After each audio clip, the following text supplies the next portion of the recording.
Assalamualaikum warahmatullahi wabarakatuh. Perkenalkan, nama saya Muhammad Iqbal Hanafi, nomor induk mahasiswa 215201445. Saya berasal dari kelas atau program studi ilmu pemerintahan.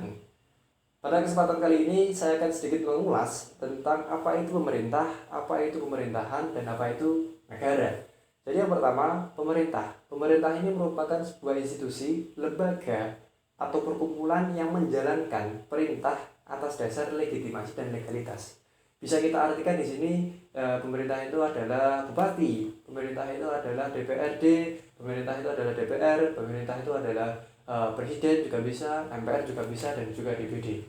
Nah, itu pemerintah. Kalau pemerintahan merupakan sistem atau menjalankan sebuah perintah atas dasar legitimasi dan secara legitimate dan secara legal dalam wadah negara hukum yang demokratis. Itu adalah pemerintahan. Jadi pemerintah adalah subjeknya, pemerintahan itu adalah sistemnya. Kemudian yang terakhir adalah negara. Negara ini merupakan wadah atau tempat ya. Lebih jelasnya menurut Martin Paynton tahun 2010 itu mengatakan bahwasannya negara itu merupakan buah perjanjian antara pemerintah dengan masyarakat yang dimana bersifat politik dan lebih bersifat politik daripada ketimbang bersifat hukum. Nah, negara ini mempunyai kekuasaan yang kekuasaan ini dapat diatasnamakan orang banyak atau dapat diatasnamakan publik. Nah, pada kesempatan kali ini juga saya akan mengulas sedikit tentang negara kita, yaitu Negara Kesatuan Republik Indonesia, yang dimana sampai saat ini jumlah total keseluruhan penduduknya itu mencapai 273,5 juta jiwa. Kemudian sampai bulan Agustus tahun 2021 tercatat sebanyak 30.130.676 jiwa yang bermata pencaharian dalam sektor pertanian, perkebunan, kehutanan, dan kelautan. Nah, jumlah yang banyak ini seharusnya bisa dijadikan sebagai kekuatan atau power dalam hal ketahanan pangan bagi negara kita. Nah, tapi memang setiap tahunnya itu pasti ada permasalahan atau istilahnya kendala dalam bidang atau sektor ini, yang mana mungkin teman-teman sekalian atau bisa mendengarnya atau sering terdengar lah ya di berita, di headline, di koran ataupun di media yang lainnya, bahwasannya pasti ada kendala setiap tahunnya dalam bidang ini ya, misalkan dari kelangkaan pupuk, kemudian harga yang mengalami ketidaktentuan harga dan lain sebagainya. Nah, mungkin kita akan mengulas lebih lebih paham, lebih lanjut, lebih rinci saat saya mewawancarai salah satu pelaku tani di dusun saya. Mari kita simak penjelasannya sebagai berikut. Ya, Assalamualaikum warahmatullahi wabarakatuh. Selamat siang. Perkenalkan, nama saya Surono. Umur saya 45 tahun. Saya berdomisili di Panguan Tridadi, Sleman. Profesi saya adalah seorang ASN dan seorang pelaku petani. Saya tergabung dalam kelompok tani sejak tahun 2017, yaitu dalam bidang pertanian hortikultura, yaitu tanaman hias, yaitu tergabung dalam petani Taruna Tani. Dan yang kedua, saya adalah kelompok tani pangan yang ada di dusun saya. Menekuni bidang pertanian saya berawal dari tahun 2017, yaitu tergabung dalam Taruna Tani karena umur saya belum ada 40 waktu itu. Jadi saya tergabung dari Taruna Tani tanaman horti ataupun tanaman hias. Dan saat ini saya tergabung dalam kelompok tani pangan, yaitu budidaya padi, jagung, kedelai, ketela, dan yang bersifatnya tanaman-tanaman pangan. Setelah 5 tahun atau hampir 6 tahun saya menggeluti bidang pertanian, ada beberapa kendala yang saya alami dalam menjalankan ataupun berbudidaya tanaman. Yang pertama, bagi seorang petani itu ketika mau bertani harus bisa berbudidaya, berolah tanam, dan cara merawatnya. Namun di kami, yaitu khususnya di kelompok tani pangan, sebenarnya keterbatasan lahan itu jelas. Jadi saya sendiri cuma menggarap tanah seluas 5.000 meter atau 0,5 hektar. Jadi ketika petani mau menjadi makmur, yaitu harapannya harus bisa punya garapan yang lebih luas. Namun karena ada pembangunan dan segala macam itu, jadi lahan-lahan kami terbatas. Terus yang kedua tentang pengairan. Tentang pengairan, yaitu ketika kita mau bertanam padi, kecukupan air harus terpenuhi. Walaupun padi itu bukan tanaman air, namun membutuhkan banyak air. Air yang ada di kami yaitu bersumber dari kedung, yaitu kedung ataupun di bendungan. Nah, selama ini dari bendungan itu sendiri lama tidak dibangun, jadi ketika musim kemarau kami kekurangan air, jadi lahan kami banyak yang kering, jadi harus beradaptasi, tidak menanam padi terus, namun kita nanam tanaman-tanaman yang kering. Yang selanjutnya yaitu tentang pemupukan. Pupuk kadangkala kami terkendala dengan waktu ataupun distribusi yang dari pupuk subsidi itu kadang tidak tepat waktu, jadi menjadi hambatan bagi kami ketika kami menanam tanaman padi itu sudah siap tapi pupuknya belum siap, jadi nutrisi yang akan mau digunakan padi untuk mendapatkan hasil yang bagus kurang maksimal. Yang selanjutnya tentang perawatan di kami sering ada banyak hama, yaitu terutama hama dari keong, hama dari walang, hama dari tikus. Terutama saat ini yang banyak sekali yaitu tikus. Nah, untuk membasmi ini diperlukan kebersamaan dari petani, dari PPL juga, yaitu kita butuh itu. Namun kendala kami memang belum bisa menyelesaikan hal ini. Terus dalam pasca panen yaitu kami punya kendala, yaitu kemampuan untuk memanen itu kami masih manual, jadi belum modern, jadi masih membutuhkan tenaga manusia yang harus secara bergiliran dari satu sawah ke sawah lain, jadi untuk tepat waktu panen bisa molor. Nah, ini mempengaruhi masa tanam. Selaku petani, saya berharap kepada pemerintah, khususnya dalam hal ini yang paling dekat adalah pemerintah desa. Karena dalam pemerintahan desa ada fungsi untuk memberikan kesejahteraan terhadap masyarakat, khususnya petani.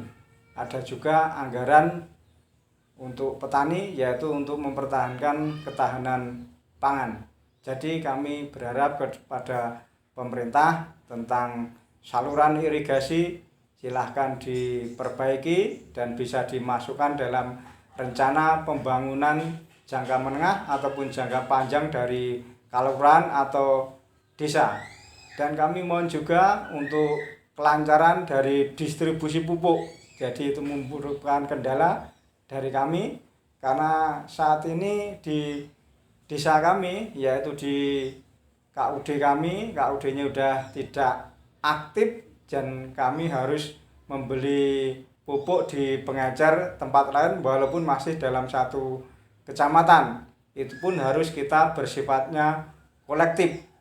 Jadi untuk teman-teman yang nanti tidak mendapatkan pupuk bersubsidi namun sudah tercover dalam anggota supaya bisa merasakan adanya pupuk itu untuk memberi nutrisi pada tanaman yang kita bidangi, yaitu tanaman padi, palawija, dan lain sebagainya.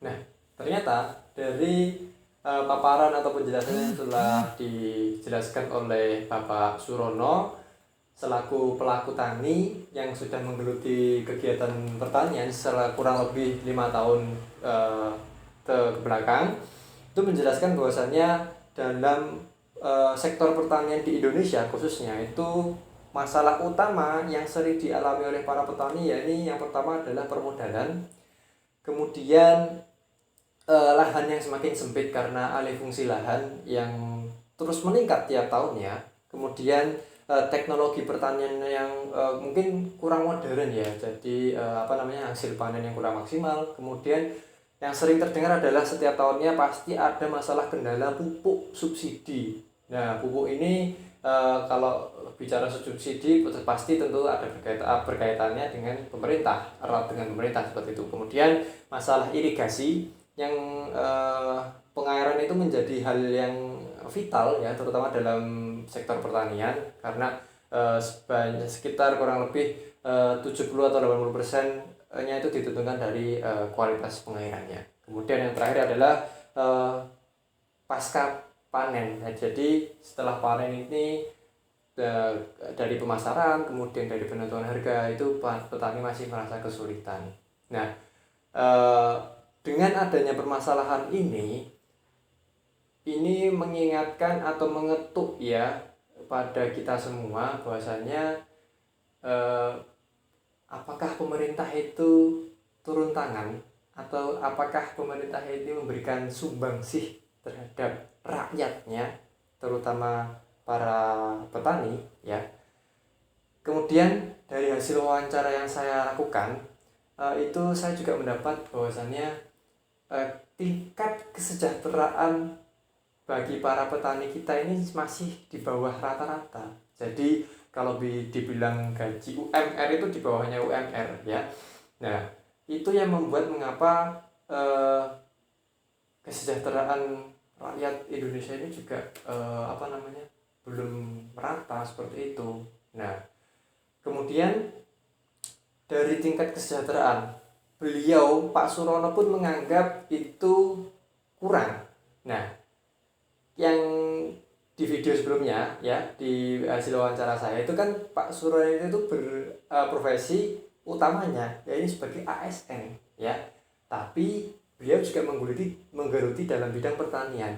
Itu pun menganggap kurang dari penghasilan tambahan yang dari sektor pertanian, apalagi yang hanya mengandalkan dalam sektor pertanian saja. Padahal rata-rata petani di daerah saya itu hanya mempunyai lahan sekitar 5.000 sampai paling banyak itu sekitar 8.000 meter persegi. Nah, makanya hasilnya pun juga kurang maksimal. Nah, seperti itu. Kemudian dari masalah tadi, masalah pengairan yang juga kurang terbantu lah. Sebenarnya sudah ada bendungannya atau tempat penampungan air, tapi kalau dari hasil wawancara saya itu sejak tahun 1965 bendungan tersebut itu tidak segera diperbaiki oleh pemerintah. Padahal dari kelompok-kelompok tani di daerah saya itu sudah mengusulkan kepada pemerintah desa kepada lurah untuk membangun ulang atau memperbaiki fungsi dari waduk tersebut serta saluran irigasinya agar kualitas air dapat terjamin dalam musim penghujan maupun musim kemarau. Jadi dari permasalahan yang sudah kita terima, dari fakta-fakta realita yang ada di lapangan, maka dari itu kita rindu akan peran pemerintah bagi rakyatnya ya. Di sini Mengapa saya mengatakan rindu? Karena sampai saat ini saja, sampai saat video ini dibuat, masih banyak persoalan-persoalan yang itu kaitan erat dengan pemerintah, tapi tidak kunjung diselesaikan seperti itu. Padahal kita tahu pemerintah dengan rakyat ini saling berhubungan setiap harinya. Tapi mengapa sampai saat detik ini masih terdengar masih banyak kendala-kendala, permasalahan-permasalahan seperti itu tadi. Nah, padahal yang kita ketahui bahwasanya pemerintah ini merupakan sebagai arena ekonomi politik, karena banyak atau hampir keseluruhan kegiatan pemerintah ini berkaitan dengan ekonomi. Tentu saja tadi dengan ekonomi rakyatnya, dengan ekonominya pribadi ya, dari anggaran itu seharusnya pemerintah juga sudah bisa memberikan dampak positif bagi rakyatnya. Kemudian ada juga gagasan pemerintahan ini atau pemerintah sebagai kolektif, yang berarti pergaulan hidup bersama, yang nantinya juga berkaitan dengan gagasan pemerintah sebagai kebajikan manusia untuk kepentingan manusia. Nah, nanti kedua gagasan ini akan berkesinambungan dalam yang membuahkan sebuah hasil kebijakan yang berdasarkan kebajikan. Nah, jadi kebijakannya itu tidak mengenyampingkan kepentingan sebelah saja, tapi diakomodasi keseluruhan kepentingan. Jadi akan muncul yang namanya kebijakan berdasarkan kebajikan. Nah, kemudian pemerintah ini juga memiliki gagasan ya sebagai pengatur, pelayan dan perlindungan. Dan ini perannya adalah regulasi, distribusi dan proteksi terhadap rakyatnya. Nah, pemerintah ini memiliki peran yang membuat regulasi. Setelah membuat regulasi, dia juga memiliki peran sebagai pendistribusi, dan terakhir adalah sebagai pelindung atau proteksi. Nah, dalam kasus pertanian kali ini jadi ketiga peran itu dinilai kurang maksimal dari para petani begitu, karena masih banyak kendala-kendala yang sedemikian rupa. Nah, kemudian yang juga sedikit membuat saya agak sedih begitu, ternyata petani kita ini hanya dijadikan objek bagi pemerintah dalam pembuatan kebijakan, belum dijadikan sebagai subjek dari pembuatan sebuah kebijakan. Jadi yang namanya objek itu ya hanya mengalir saja, begitu saja. Oh, saya jadi hanya menerima seperti ini, apa adanya, seperti A ya seperti A, seperti B ya seperti B. Jadi tidak bisa mengeluarkan aspirasinya. Beda ceritanya ketika petani-petani kita diajak atau diberi ruang, diberikan kesempatan untuk berdialog kepada pemerintah tentang dalam setiap pembuatan kebijakannya, maka di kemudian hari diharapkan tidak akan terjadi yang namanya kendala-kendala seperti yang sudah disebutkan oleh Pak Surono di depan tadi. Nah, nanti pada konklusinya pemerintah membuat kebijakan berdasarkan kebajikan. Nah, itulah yang dinamakan good governing ya. Jadi baik ya, seperti itu, baik bagi segala pihak, tidak hanya salah satu pihak saja. Nah, dan yang sedikit agak menggelitik bagi pribadi saya ya, ini adalah ada regulasi atau ada kebijakan yang melarang petani itu menjual bibit. Petani menjual bibit itu dilarang dan akan dikenakan denda atau hukuman. Padahal petani itu menjual bibit itu bukan sebuah seperti tindakan kriminal ya, tapi mengapa dihukum? Nah, jadi kebijakan seperti itulah yang seharusnya ditinjau ulang, apakah itu memang perlu ataukah tidak, ataukah harus direvisi ataukah harus seperti apa. Nah, Agar dapat merevisi kebijakan, sebuah kebijakan, pemerintah harus menarik aspirasi dari rakyatnya. Nah, yang kita pertanyakan lagi adalah, nah, pada saat ini pemerintah kita ini lebih pro kepada siapa? Lebih mementingkan apa? Administrasi birokrasi kah atau politik demokrasi? Lebih mementingkan eh,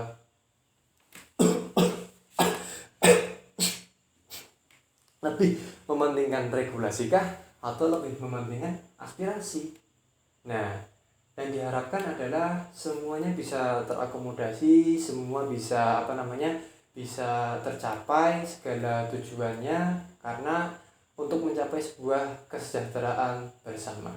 Nah, mungkin begitu yang bisa saya sampaikan. Bila banyak salah, saya mohon maaf.